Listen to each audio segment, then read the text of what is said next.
Good morning and Jain student, welcome again. Now today we discuss class 12 chapter 3rd India's foreign policy. In last video we discussed about Nehru foreign policy. In this video we discuss peace and conflict with China.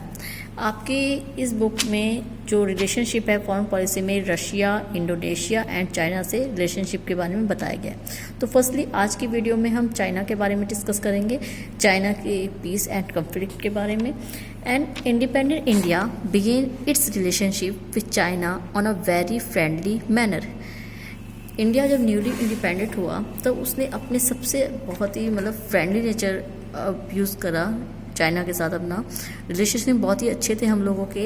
And after the Chinese revolution in 1949 India was one of the first countries to recognise the communist government. 1949 के बाद, Chinese revolution के बाद, India ही ऐसी first country था जिसने communist government को recognise करा था। And Nehru felt strongly for his neighbor that was coming out of the shadow of Western domination and the new government in the international fora। और नेहरू ने कहीं ना कहीं ये फील करा कि जो हमारी न्यूली इंडिपेंडेंट कंट्री है, जो चाइना है हमारी नेबर कंट्री, उसने दोनों ही वेस्टर्न जो आइडियोलॉजी है उसको छोड़कर अपनी न्यू आइडियोलॉजी को वो लेके आई है। सबसे बिल्कुल और यह कहें बिल्कुल डिफरेंट वर्क करा है और उसी तरह से वो आगे बढ़ भी रही है, अपने आप को डेवलप भी कर रही है, रैपिडली अपने आप को डेवलप भी कर रही है। And but some of his colleague leader like Sardar Vallabhbhai Patel worried about a possible Chinese aggression in future. लेकिन वहीं जो नेहरू जी के कुछ जो उनके खुद के फ्रेंड लीडर्स थे, जितने भी लीडर्स थे, वो इस बात से काफ़ी डरे हुए थे बिकॉज जिस तरह से अपने डेवलपमेंट के लिए चाइना जो स्ट्रेटजी यूज़ करा था, ज़बरदस्ती अदर कंट्रीज़ की जो भी नेबर कंट्रीज़ थी उनकी लैंड पे कब्जा करना, बहुत सारी चीज़ें ऐसी थी जो चाइना इनवैलिड या कहें या बहुत ही रॉन्ग वे में यूज़ करा था। तो कहीं ना कहीं जो सरदार वल्लभ भाई पटेल जैसे नेता थे, जो लीडर थे, वो नेहरू की इस स्ट्रेटजी को बिल्कुल सही नहीं मान रहे थे बिकॉज उनका कहना था जिस तरह से चाइना कंटिन्यू अदर कंट्रीज़ पे को अपने अंडर में लाया, कहीं ना कहीं वो इंडिया के साथ भी बाद में ऐसा कुछ ना करे। लेकिन नेहरू का कहना था बिकॉज हम लोग उनसे फ्रेंडली नेचर रखेंगे, वो हमारे फ्रेंड है, कभी हम लोगों पे वो इस तरह का कोई बिहेवियर या आगे फ्यूचर में कोई इस तरह की सिचुएशन क्रिएट नहीं करेंगे। So for a very long time the Chinese border was guarded by paramilitary forces, not the army। और इसी रीज़न से नेहरू के कहीं कंटिन्यू जो चाइनीज़ बॉर्डर था, जहाँ से इंडिया चाइना का जो बॉर्डर था, वहाँ पे कोई मिलिट्री फोर्स नहीं लगी हुई थी। वहाँ पे जो गार्ड करती थी वो पैरामिलिट्री जो फोर्स होती थी वही उस बॉर्डर को गार्ड करती थी। और शायद इसी का बेनिफिट चाइना ने अब 1962 के बाद में उठाया है, जिसके बारे में हम आगे डिस्कस करेंगे।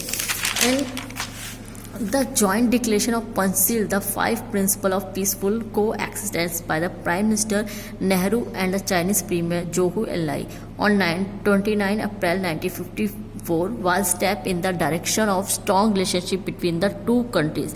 हमारे प्राइम मिनिस्टर नेहरू जी ने और वहाँ के चाइनीज़ प्रीमियर जोहू एनलाई ने 1954 में एक ट्रीटी करी या एक पंचशील एग्रीमेंट जिसको कहा गया है, करा 1954 में, जो इसने हमारे रिलेशनशिप को और स्ट्रॉन्ग बनाया था।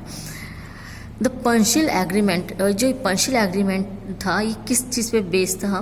Firstly mutual respect for each other. हम other title integrity and sovereignty, जो दोनों ही फ्रेंड कंट्रीज़ हैं, ये एक दूसरे की फुली रिस्पेक्ट करेंगी और कहीं ना कहीं एक दूसरे की सॉवरेनिटी को कोई ठेस नहीं पहुंचाएगी, इंटीग्रिटी को उसको बना के रखेंगी। नेक्स्ट जो बाद में जानना जिस पे जाके हमें चीट करा, वो हमारी कहीं ना कहीं जो हमारे इंटरनल मामलों में या हम हर जगह वो दखलंदाजी करने लगा। एंड म्यूचुअल नॉन एग्रेशन, घुसपैठ नहीं करेगा कुछ भी, एंड जो वो करने लगा। Mutual non interference and equality and mutual benefit, एक दूसरे से जो बेनिफिट हो सकेगा वो हम कमाएंगे, चाहे वो ट्रेड के जरिए हो, बिजनेस के जरिए हो। एंड पीसफुल को एक्सीडेंट, और एक दूसरे में वही कि आप वॉर नहीं करेंगे और शांति को बनाए रखेंगे। ये इस चीज़ पे पंचशील एग्रीमेंट बेस था, जिसको बाद में जाके कहीं ना कहीं जो चाइनीज़ गवर्नमेंट थी उसने पूरी तरह से डिनाई करा, जिसके बारे में हम आगे देखेंगे कि जैसे आप लोगों ने अधिकतर मूवीज़ वगैरह वैसे सुना होगा हिंदी चीनी भाई भाई, ठीक है, वो हमारे हिंदी चीनी भाई भाई, लेकिन उस चीज़ को बिल्कुल डिनाई करते हुए उन्होंने बाद में हम पे अटैक करा। हम आगे डिस्कस करेंगे द चाइनीज़ इन्वेंशन 1962 को in next video. Okay student, thank you very much.